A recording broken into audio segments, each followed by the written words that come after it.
The Smiths, George, Marjorie 50, Claire 16. From Notebooks, Spring 62. First, George comes bustling out of the National Provincial Bank. He is the manager. My wife has been meaning to come to see you. Oh, tell her to come any afternoon after 3, I say. Much later after. No wife. My wife fell downstairs and hurt her leg. That's why she hasn't been up before this. I didn't want you to think she was being rude. Well, I hadn't thought of it before that. Then I think of it. Then I did think of it. Almost immediately after 3 o'clock one afternoon, the front bell rang and a woman, narrow, sharp, all in browns, I thought, kerchief, coat, boots, came in. Ted joined me for tea in the red front room, only it wasn't red then. It still had the old green and orange rug and the bare wood window seat. Marjorie Smith talked. Her anecdotes. Finding rubber poncho or some odd bit of value on the roadside and bringing it to the police station. The mustached town constable saying she should bring it to her nearest police station. This is my nearest. He peering, trying to guess, then she revealing her identity, he sweeping a seat clean with a pocket handkerchief. Oh, do come in. Her wry, sarcastic, critical talk. The rector came to tea with his wife when he first came to town some 6 years ago. Afterward, George saying, why didn't you tell me?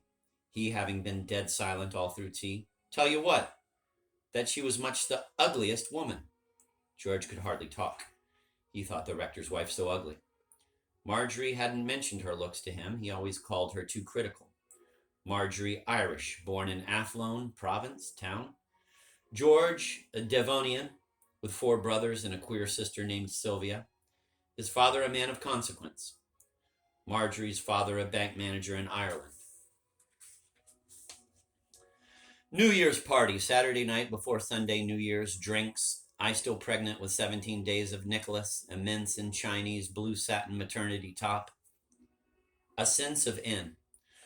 Rang at the side door of the bank, came up into dining room, a tree hung with lights, plastic streamers, Christmas cards, warmth, people standing round about. I recognized Dr. Webb, his blonde side look, weak Cornish chin, his dark wife Joan, my target, the Smith's daughter, 16-year-old Claire, home from Headington, the fashionable private school in Oxford. Marjorie liked because of the wonderful parquet floor and curving entrance stair. The private school in Plymouth was all wrong. The playing field was miles from the school, and think of the girls catching cold on the drafty bus journey after playing out in the rain. Claire, pretty with short auburn hair, clear skin, pale, fashionable, baby-faced, a striving to be with it sort, bad at math. Good at what? Notion of her going to university, giving Ted idea of saving or educating her, inviting her round to sample our books, a fine crowd of festivity and merriment. Marjorie's sister Ruth, a housekeeper in London, and humorous gray-haired lady, and Claire passing miraculously replenished snacks, a hump of hollowed bread filled with mustard and stuck with small hot sausages on picks, pineapple cheese, cream cheese and prunes, hot pasties. I drank an immense amount of sweet sherry. No lacunas in food or drink. A white-haired Danish architect turned British farmer talked first to Ted, then to me. We were enchanted with him. I talked to Joan, short, dark, intelligent seeming, about help, babies, her sister, who turned from actress to nurse in London. Marjorie interrupted us, shifting us around. A Welsh mathematician from Dulwich College telling me of his Navy days in California, Coos Bay, the girl he left off in a pine forest. When he went to re-find her, found her living in an unimaginable squalor in a huge tent with immense family. The friend, Dick Wakeford, oddly mechanical, pale fellow who was scientific farming his 100 acres in Bonlay. His lively wife, Betty, who never makes her beds before noon, Claire reported to Marjorie, and has washing machine, spin dryer, dishwasher, but no fridge. She's the blonde one, I said later to Marjorie, trying to place people. Marjorie wrinkled her nose. Mouse, I'd say. A curious, desperate sense of being locked in among these people, a cream, longing toward London, the big world. Why are we here? Ted and I very excited. Our first social event in North Taunton. Our last so far. Also met short, dark, Jewy-looking Mrs. Young, whose husband is head of the Devon Water Board. The impression she wears green eyeshadow. Came home almost 3 hours later to a pink, desperate Nancy left alone with no radio or TV or work to do.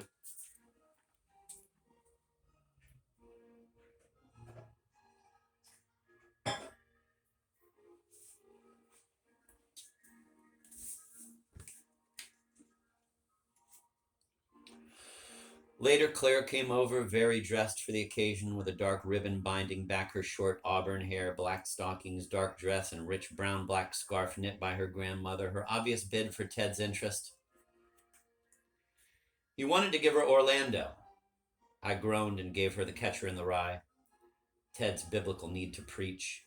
She dutifully read this, thought Salinger's style went on too long.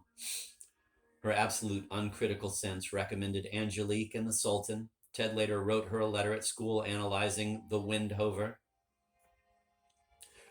Her cutely theatrical account of listening to Ted's play, part of it on the wireless, the romantic little girl part, quote, a part I'd love to play myself, end of quote. I felt awfully old, wise, entrenched, but very inclined to pull up my stockings, breathless over Winnie the Pooh. I shall be in the future omnipresent, a young girl's complete flower-like involvement in self, beautifying, opening to advantage. This is the need I have in my 30th year to unclutch the sticky, loving fingers of babies and treat myself to myself and my husband alone for a bit. To purge myself of sour milk, Uranus nappies, bits of lint, and the loving slovenliness of motherhood. My tea at the Smiths, my stiffness with George vanishing. He came up from the bank for tea. I had wanted to talk and gossip with Marjorie and Claire and Bon Lee at the Wakefords. While George was out, I talked with Marjorie about childbirth. She hadn't wanted children, married George late. He wanted children, went to war. Claire, unexpected. Marjorie had her in Ireland. Had a nurse, never woke up at night, fed her on bottle on return to England. During courtship, George deluged her with cookbooks. Have you read the one I gave you last week yet? Her dislike of babies, cooking, housewifery. What, I wondered, did she like? She plays a lot of golf, loved living in London. They have accounts at Harrods, Fortnum's. Couldn't tell what their living room had in it. Vague impression of stuffed, comfortable sofa and wing chairs, a dun beige quality, brooding over everything. I still don't know. Reproductions of an oriental, pot ducks flying up wall. Probably very expensive. Must catalog rugs, upholstery next time.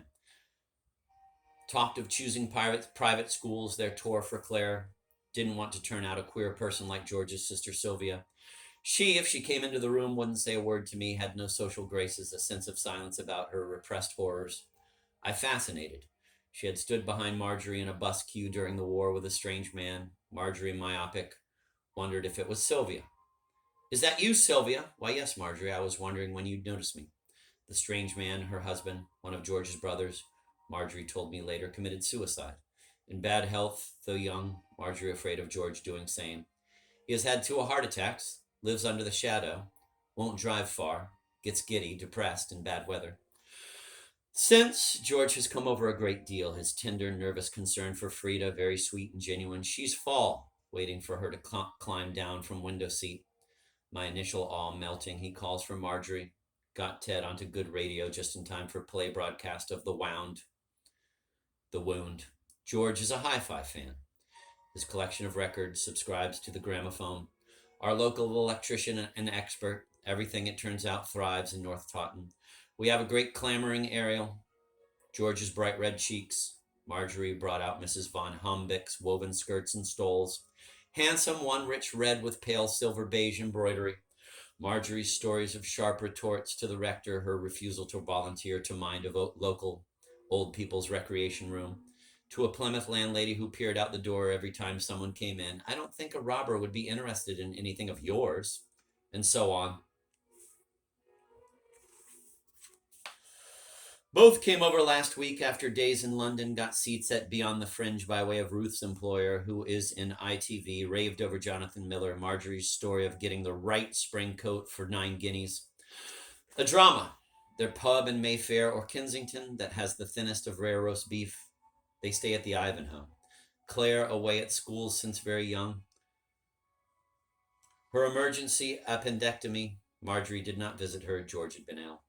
Took her oddly long-legged bear Algie, a white-gray creature, dressed in period suit I saw at Marjorie's. Lost Algie in hospital. Eventually he returned, but missing one arm. Even at 16, took Algie out of hotel during fire alarm. Have invited the lot of 3 to dinner this Sunday. February 22nd.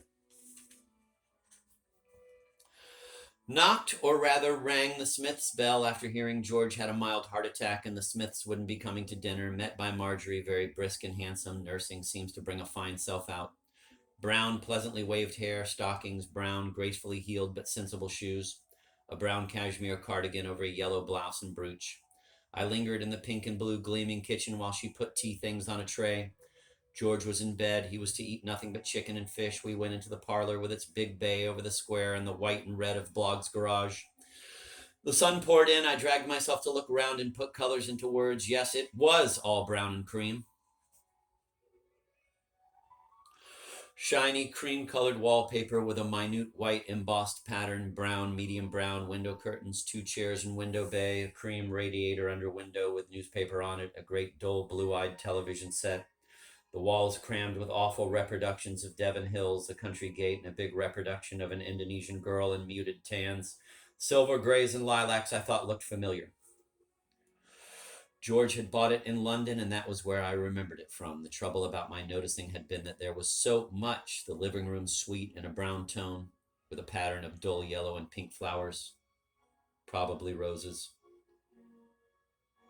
A green, unpleasant, verdigris green rug with flowers patterned over it, and a bookcase from which the complete Rudyard Kipling leapt out, and all sorts of other dull old books in dated bindings, with the air of a second-hand shop. A table with curios laid out from Marjorie's mother, a Duke of Wellington conserve bowl, a French bud vase of glass embossed with silver filigree, a smashed and mended oriental vase, all pink cherry blossom and green vines, and an incredible pottery alligator, upright with green paws holding a purse, in a sunbonnet and long skirt with brown glass eyes, awful but compelling, a primitive drollery. Then the mantel, tiny china children or angels on candlesticks, a minute crowned derby teacup and saucer, lots of big oriental pitchers. I had more biscuits and lots of tea. We talked of cooking. Em was making sweetbreads for supper. The family can't stand fat. Em had a pork casserole dish she always serves for company. The butcher, Em's complaints about his filet steak, her bringing back cuts not tender or thick enough. Banking, Em's description of it as a competitive business. She has no entertaining because there is no other bank in town. The abusiveness of some customers. A bank manager has to know all sorts of intimate details to give loans, etc. She forgot to sign a check to the butcher. My very pleasant sense of warmth, hot tea, and being neatly dressed for a change. George called out from the bedroom to give me some sherry. I asked the name of the sherry. It was so good. Harvey's Bristol Milk. And how to make tea, complaining my tea was so bad. 6 o'clock struck twice, the church clock, and then the square clock. I poked my head in at George, he very dear, tousled gray hair, red cheeks, propped up on pillows like a young boy. Felt refreshed, enlivened, renewed, very at home. February 24th. C came for tea. I managed a girdle and stockings and heels and felt a new person. Set up the table in the playroom with the westering sun instead of the cold, darkening back kitchen. She in a charcoal gray cashmere twin set, dark skirt, stockings, flats with gold buckles, furry dark pea jacket, newly from hairdressers. A hard, catty, snippety nature. I sat and talked with her for a while. She talked completely of herself, what she said to the headmistress, how she got her hair done, how she loved Bridget Bardot, how she wanted to reduce, to have a nice shape. What's wrong with your shape, says Ted. Called Ted down. She talked on and on. The Seven Samurai bored her. It was Ted's favorite film, but it bored him too. She will, of course, take anything from him, and who doesn't love to have bright young youth listen to pontificatings? Everybody is always saying I'm bumptious, the product of finishing school. Finished. I took her up to see the baby. She couldn't care less. Perfectly natural.